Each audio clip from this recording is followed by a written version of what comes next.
नमस्कार, बहुत स्वागत है इस बुलेटिन में आपका। मैं हूं शीनम शर्मा। लखनऊ में समाजवादी पार्टी के व्यापारी प्रकोष्ठ के राष्ट्रीय अध्यक्ष मनीष जगन अग्रवाल को गिरफ्तार कर लिया गया है। मनीष जगन अग्रवाल एसपी के सोशल मीडिया इंचार्ज है। मनीष की गिरफ्तारी पर समाजवादी पार्टी और बीजेपी में सियासी जंग छिड़ गई है।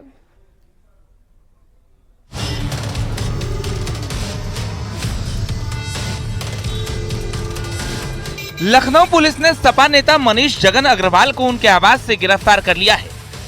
समाजवादी पार्टी ने सोशल मीडिया प्लेटफॉर्म एक्स पर उनकी गिरफ्तारी की जानकारी साझा करते हुए गंभीर आरोप लगाए। समाजवादी पार्टी की ओर से एक्स पर किए गए पोस्ट में कहा गया है कि पार्टी के व्यापार सभा के राष्ट्रीय अध्यक्ष मनीष जगन अग्रवाल को लखनऊ पुलिस जबरन उनके आवास से ले गई है। वो उच्च रक्तचाप के मरीज हैं और उनकी पत्नी भी गर्भवती है। अगर मनीष जगन या उनके परिवार को कोई नुकसान होता है तो इसकी जिम्मेदारी लखनऊ पुलिस की होगी। जवाब में लखनऊ पुलिस ने भी अपने सोशल मीडिया एक्स पर लिखा कि सोशल मीडिया पर आपत्तिजनक पोस्ट के जरिए समाज में लगातार नकारात्मकता, अशांति और हिंसा कराने की संभावना के कारण मनीष जगन अग्रवाल को गिरफ्तार कर उनके खिलाफ कानूनी कार्रवाई की गई है। ये तो रहा पुलिस का वर्जन। इधर समाजवादी पार्टी और बीजेपी भी इस मामले पर आमने सामने आ गई। पता नहीं सरकार को क्या परेशानी है हमारे समाजवादी मीडिया सेल से, और ये पहली बार नहीं हुआ है। पिछली बार भी हुआ था जब हम लोगों को जाना पड़ा था पुलिस भवन में। ये बीजेपी के लोग पूरी पुलिस को बीजेपी का बना दिया है। मैं तो पुलिस से कहूंगा कि तुम वर्दी छोड़ो, वर्दी छोड़ो। समाजवादियों की जो कभी कभी टोपी के बारे में बुला भरा कहते थे, बीजेपी के लोग भी टोपी पहनने लगे हैं। तो वो टोपी लगा करके आप थाने में बैठिए। तमाम अपशब्दों, तमाम विश्लेषणों जिनका उपयोग सब समाज में नहीं किया जाता है, और एक भाषाई आतंकवाद जैसा शब्द उसके लिए उचित रहेगा। क्या यह आपकी सहमति से हो रहा है? यदि नहीं हो रहा है तो आप अपने कार्यकर्ताओं को जो दंड है और जो इस तरह की भाषाई मर्यादाओं को लांघ रहे हैं उनको अंकुश में रखिए और उन पर कार्रवाई करिए। और मुझे लगता है कि जिस तरह की भाषा का उपयोग किया है, अखिलेश यादव जी, आप भी इससे सहमत नहीं होंगे, तो कम से कम समाजवादी पार्टी को एक माफीनामा जारी करना चाहिए। आपको बता दें कि साल 2023 में मनीष जगन सोशल मीडिया पर महिलाओं, बीजेपी नेताओं और पत्रकारों पर अभद्र टिप्पणी के बाद सुर्खियों में आए थे। उस समय भी मनीष जगन अग्रवाल को गिरफ्तार किया गया था। उस दौरान भी खूब सियासी हंगामा मचा था। Bureau report, news 18।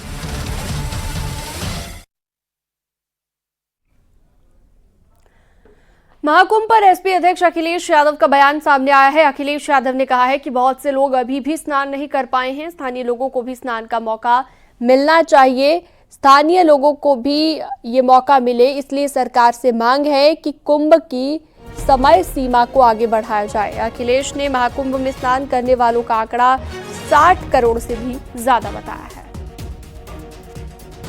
जो लगातार आंकड़ों में भी झूठ बोलते हैं। कुंभ में जो हमारी जानकारी है, अभी तक 60 करोड़ लोग स्नान कर चुके होंगे, लेकिन सरकार बता नहीं रही है। सरकार जानबूझ करके आंकड़े इसलिए कम बता रही है कि कल को एडमिनिस्ट्रेटिव या मैनेजमेंट की कोई स्टडी करना चाहेगा तो जो इनका फेलियर रहा है, जो इनका मिसमैनेजमेंट रहा है, उसकी जानकारी हो जाएगी। डिजिटल कुंभ की बात कही, लेकिन डिजिट अभी तक सरकार नहीं बता पा रही है। तो हमारी मांग है कि प्रयागराज के लोग, जो वहां के निवासी लोग हैं, निवासी हैं जो वहां के लोग, रहने वाले लोग, वो भी अभी स्नान नहीं कर पाए हैं। बड़े पैमाने पे वो लोग भी नहीं पहुंच पाए, इसलिए इस कुंभ आयोजन को और लंबा कर दिया जाए और बढ़ा दिया जाए। वहीं महाकुंभ की व्यवस्था में खर्च हुए धन पर सवाल उठाने वालों को सीएम योगी ने करारा जवाब दिया और कहा है कि कुंभ से प्रदेश की अर्थव्यवस्था में 3 लाख करोड़ की बढ़ोतरी होने जा रही है। ये उन लोगों को करारा जवाब है जो सवाल उठाते थे कि कुंभ पर जरूरत से ज्यादा पैसा खर्च कर दिया गया। कि उत्तर प्रदेश की अकेली अर्थव्यवस्था को महाकुंभ प्रयागराज के माध्यम से 3 लाख करोड़ रुपए की नई बढ़ोतरी होने जा रही है। जो लोग उंगली उठाते हैं कि 6,000 5,000 करोड़ रुपए खर्च कर दिए कुंभ में, ये 6,000 और 5 करोड़ कुंभ में ही नहीं किए हैं, प्रयागराज सिटी के रिनोवेशन में भी खर्च किए हैं। कुंभ के आयोजन में कुल 1500 करोड़ रुपए खर्च हुए हैं और बदले में अगर उत्तर प्रदेश को 3 लाख करोड़ रुपए का लाभ होता हो और यहां की अर्थव्यवस्था सुदृढ़ होती हो तो मुझे लगता है कि यह उत्तर प्रदेश के नौजवानों के लिए, उत्तर प्रदेश की जनता जनार्दन के लिए और नए भारत के नए उत्तर प्रदेश के लिए, जिसे हम आदरणीय प्रधानमंत्री जी की प्रेरणा से भारत के ग्रोथ इंजन के रूप में स्थापित कर रहे हैं, उस दृष्टि से अत्यंत उपयुक्त है और समीचीन है। वाराणसी में सीएम योगी और केंद्रीय मंत्री धर्मेंद्र प्रधान काशी तमिल संगमम में शिरकत कर रहे हैं। करोड़ लोग कुंभ की दर्शन करने का सौभाग्य उनको प्राप्त हुआ है। இதுவரை 51 கோடிக்கும் மேற்பட்டோர் இந்த மகா கும்பமேளா என்ற உலக மகா திருவிழாவில் பங்கெடுத்து அவர்கள் தீர்த்தமாடி இருக்கின்றார்கள்। मित्रों, विशेष करके समाज की सामान्य वर्ग के लोग और विशेष करके युवा वर्ग के लोग कुंभ में निश्चित रूप में दर्शन करने का देश में एक संकल्प किया है, ऐसे ही प्रतीत होती है। நாட்டில் இருக்கக்கூடிய குடிமக்களில் மிக மிக குறிப்பாக இளைய தலைமுறையினர் இந்த முறை எப்பாடுபட்டேனும் நாங்கள் மகா கும்பமேளாவில் நாங்கள் தீர்த்தமாடுவோம், புனித நீராடுவோம் என்று அவர்கள் உறுதி பூண்டிருக்கின்றார்கள்। मैं महाकुंभ की इस पवित्र आयोजन के लिए, भव्य आयोजन के लिए, सुव्यवस्था के लिए आपकी ओर से, समग्र देश की ओर से उत्तर प्रदेश की लोकप्रिय मुख्यमंत्री परम आदरणीय योगी आदित्यनाथ महाराज जी को आभार प्रकट करता हूं, बहुत बहुत धन्यवाद देता हूं। இது ஒரு சாதாரண ஒரு ஏற்பாடு அல்ல। இத்தனை கோடானு கோடி பேர்கள் வந்து இங்கே புனித நீராடுகிறார்கள்। இத்தகைய ஒரு மகத்தான உலகமே கண்டு வியக்கக்கூடிய ஏற்பாட்டினை செய்தமைக்கு நான் உத்தரப்பிரதேசத்தின் மாண்புமிகு முதலமைச்சர் யோகி ஆதித்யநாத் அவர்களுக்கு உங்கள் தரப்பாக நான் பாராட்டுதல்களை, என்னுடைய வணக்கங்களை தெரிவித்துக் கொள்ளுகிறேன்। मित्रों, तमिलनाडु के पांड्या साम्राज्य की राजा, पांड्या राजा पराक्रम पांड्यान एक बार कहते हैं, निरलम गंगई नीलमल्लम काशी, यानी सभी जल गंगा के समान पवित्र है। भारत के प्रत्यक्ष भूमि काशी की समान पूजनीय है। தென்காசி என்று காசி விஸ்வநாதருக்கு ஆலயம் அமைத்த பாண்டியன் நீரெல்லாம் கங்கை என்று அவன் இந்த காசியையும் இந்த கங்கையையும் போற்றி இருக்கிறான்। इससे क्रांतिकारी बात, इससे एसपी सांसद अफजाल अंसारी के बयान पर मंत्री रविंद्र जायसवाल ने पलटवार किया है और कहा है अफजाल अंसारी ने हिंदू समाज की आस्था को चोट पहुंचाई है। जो पाप के पार्टनर थे वो बयान दे रहे हैं। उनका और उनके परिवार का इतिहास सबको पता है। उनके मुंह से पाप पुण्य की बातें शोभा नहीं देती। गंगा जल से मुसलमान भी नहा रहे हैं और पी भी रहे हैं। उन्होंने कहा कि महाकुंभ भूल सुधारने का अच्छा मौका है। मुसलमान भी घर वापसी कर सकते हैं। अफजाल अंसारी भी कन्वर्टेड मुसलमान हैं। आप महाकुंभ में सीधा न्योता दे रहे हैं आप कि अब सीधे आइए और जो है वापसी घर वापसी कर लीजिए महाकुंभ में नहा कह रहा हूँ कि महाकुंभ में लोग वहाँ जा करके अमृत जल में नहा रहे हैं। माननीय प्रधानमंत्री, माननीय मुख्यमंत्री जी ने तो घर घर में गंगा जल के माध्यम से, हर घर नल के माध्यम से हमें जल पहुँचा रहे हैं। और काशी का एक सौभाग्य है कि यहाँ पर तो हम पूरा गंगा जल ही घर घर पहुँचा रहे हैं। वह हिंदू भी ले रहा है, मुसलमान भी पी रहा है। उसमें स्नान करने वाला हिंदू भी मुसलमान भी है। तो ये मुसलमान भाइयों, आपने गंगा जल में स्नान कर रहे हो, गंगा जल पी रहे हो, आओ आपके पूर्वज हिंदू से लौट आओ। बिल्कुल ये बात है ही। और जिस तरीके से अफजाल अंसारी कहा, आपको लगता है अफजाल अंसारी को पाप पुण्य की बात करनी चाहिए? जो खुद ही पाप में पार्टनर रहे हों उनको ये बात शोभा नहीं देता है। वह जिस जो उनके इतिहास है, जो उनके परिवार के इतिहास है, और ऐसे इतिहास में उनको यह बयान नहीं देना चाहिए। और हम तो इस पर कड़ी आपत्ति करते हैं। उन्हें हिंदू सनातन परंपरा को सीखना चाहिए, जानना चाहिए। और अगर वह भी अपनी आदिकाल का इतिहास देखेंगे तो शायद वह भी कन्वर्टेड मुसलमान हैं। तो आपको लगता है कि खुद अखिलेश जी को इस पर दखलंदाजी करनी चाहिए? कुंभ महाकुंभ को लेकर वो बयान दे रहे हैं, उनकी पार्टी के सांसद हैं, अखिलेश जी को खुद इस पर पहल करनी चाहिए कि इस तरीके के महाकुंभ को लेकर जिससे पूरी देश और दुनिया की आस्था है, देश और दुनिया से लोग आ रहे हैं, उस पर ऐसे कमेंट्स, ऐसे बयान नहीं करना चाहिए? नहीं, मेरे को लगता है कि उपेंद्र जी ये जानबूझ से कहवाया जा रहा है। क्यों कहवाते हैं? उनको लगता है कि हमारे पास जो मुसलमान भाई है, जितना हम सनातन पर हमला करेंगे उतना वो हमारे वोट बैंक बनते हैं। ये उनका भ्रम है। गोरखपुर के बीजेपी सांसद रवि किशन ने समाजवादी पार्टी पर हमला बोलते हुए कहा कि उनके सांसद को महाकुंभ में आए श्रद्धालुओं का आंकड़ा झूठा दिख रहा है। रवि किशन ने कहा है कि समाजवादी पार्टी 2027 का चुनाव भी हारने जा रही है, इसलिए समाजवादी पार्टी के लोग इस तरह की बयानबाजी कर रहे हैं।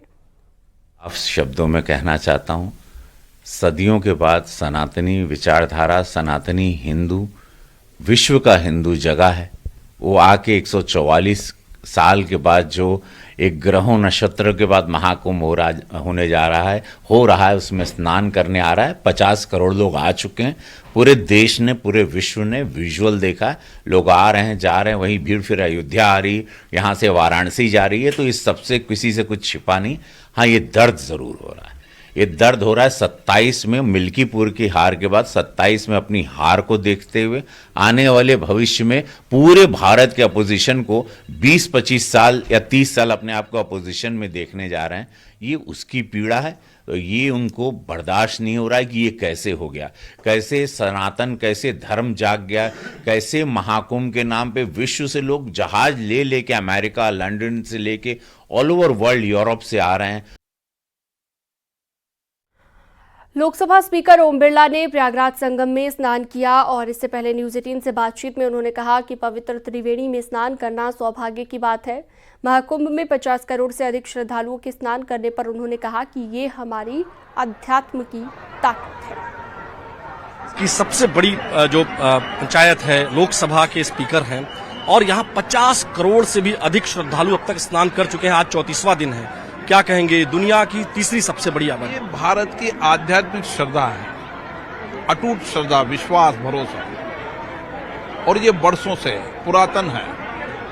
जब भी कुंभ हुआ है, जब पुरातन इसी तरीके से आध्यात्मिक रूप से श्रद्धा करने वाले लोग हजारों की तादाद में, जहां पर समरसता का भाव है, न जाति है, न पंथ है, न धर्म है, न अलग अलग स्थान, न वाणी है, सब कुछ एक साथ मिलकर समरसता के साथ एक साथ त्रिवेणी के घाट पर स्नान करना, मां गंगा के आस्था में डुबकी लगाना, ये हमारी सबकी आस्था है। एक आखिरी प्रश्न है कि ये जो मां गंगा यमुना सरस्वती की त्रिवेणी, आपने कहा समरसता, संभाव, हमारा जो संविधान है उसके एक तरह से जहां संविधान में जहां धाराएं बनती हैं, भारत के संविधान निर्माताओं ने जब संविधान बनाया था तो ये दृष्टि विचार वही था। और आप देखोगे संविधान में आध्यात्मिक दृष्टि थी, वैचारिक दृष्टिकोण था, और भारत की पुरातन लोकतंत्र की आस्था के साथ भारत की पुरातन आध्यात्मिक व्यवस्था भी थी।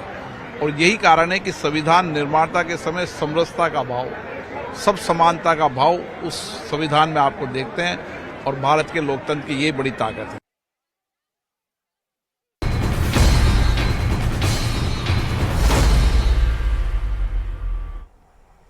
और अगली खबर संभल से है, जहां पर हिंसा की जांच कर रही पुलिस की स्थानीय मस्जिद कमेटी से बहस हो गई। मसला आरोपियों के पोस्टर लगाने से शुरू हुआ। इसी को लेकर एक रिपोर्ट देखिए।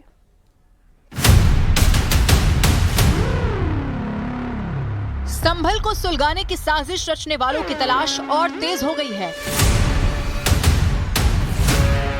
पुलिस ने सीसीटीवी कैमरों के जरिए 74 चेहरों की पहचान की है, जिनके पोस्टर अब संभल की गलियों में चस्पा हैं। तकनीक के दम पर आगे बढ़ती पुलिस की तफ्तीश बताती है कि 24 नवंबर की आग में इन सब ने हाथ सेके हैं। इसीलिए इलाके के लोगों को इत्तला कर मदद मांगी जा रही है। पोस्टर और पोस्टर में मौजूद चेहरों तक तो ठीक था, लेकिन जब पुलिस ने इन्हें मस्जिद की एक दीवार पर छाप दिया तो बवाल हो गया।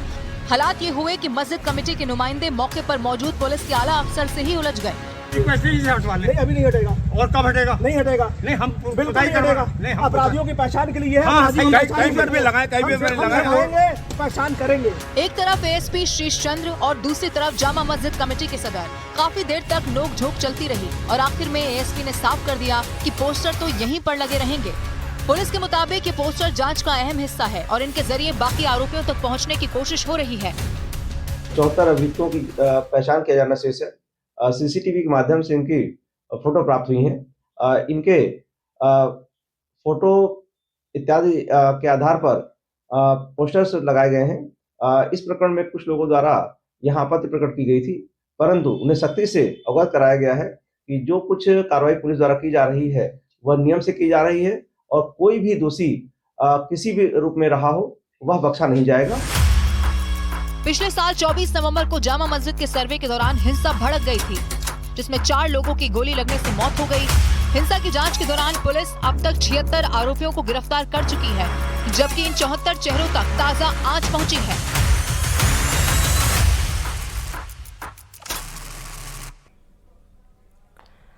यूपी में जल्द योगी मंत्रिमंडल का विस्तार हो सकता है। विनोद तावड़े ने मंत्रिमंडल में नए नामों को लेकर चर्चा की है। वहीं इस मंत्रिमंडल विस्तार के साथ जातीय और क्षेत्रीय समीकरण साधने की कोशिश की जाएगी।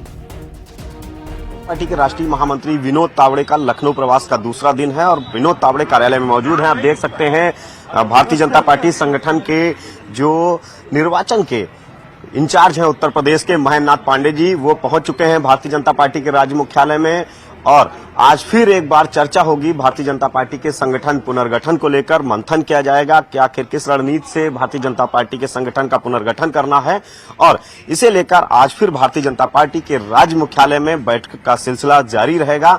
और इसमें महेंद्र नाथ पांडे, जो कि भारतीय जनता पार्टी संगठन चुनाव के उत्तर प्रदेश के निर्वाचन अधिकारी हैं, वो पहुंच गए हैं। विनोद तावड़े मौजूद हैं। इसके अलावा महामंत्री संगठन धर्मपाल मौजूद हैं। कैमरामैन गोपीगिरी के साथ संकेत मिश्रा, न्यूज 18 लखनऊ। उधर दूसरी तरफ यूपी में नए जिलाध्यक्षों की लिस्ट में अब कुछ ही इंतजार बाकी है। बीजेपी संगठन को मजबूती देने के लिए नए बदलाव किए जा रहे हैं।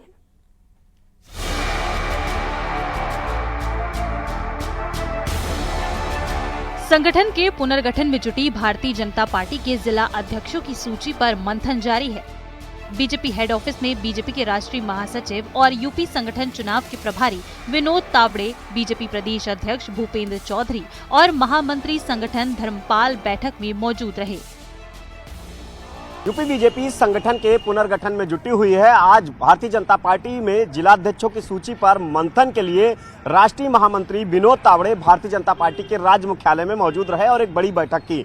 इस बैठक में भारतीय जनता पार्टी के प्रदेश के अध्यक्ष भूपेंद्र चौधरी, महामंत्री संगठन धर्मपाल और महेंद्र नाथ पांडे मौजूद रहे। यानी कि चुनाव समिति के सभी सदस्य जो निर्वाचन प्रक्रिया में शामिल हैं, आज की इस बैठक में मौजूद रहे और मंथन हुआ जिलाध्यक्षों की सूची को लेकर। बीजेपी जिला अध्यक्षों की लिस्ट पर यूपी में 15 से ज्यादा बैठकें हो चुकी हैं। लिस्ट फाइनल कर केंद्रीय नेतृत्व को भेजी गई है, जहां दिल्ली में पिछले दिनों 2 दिन तक लगातार शीर्ष नेतृत्व के साथ बैठक हुई। इसके बाद आज राष्ट्रीय महामंत्री विनोद तावड़े ने बैठक कर लिस्ट पर चर्चा की। बीजेपी 70%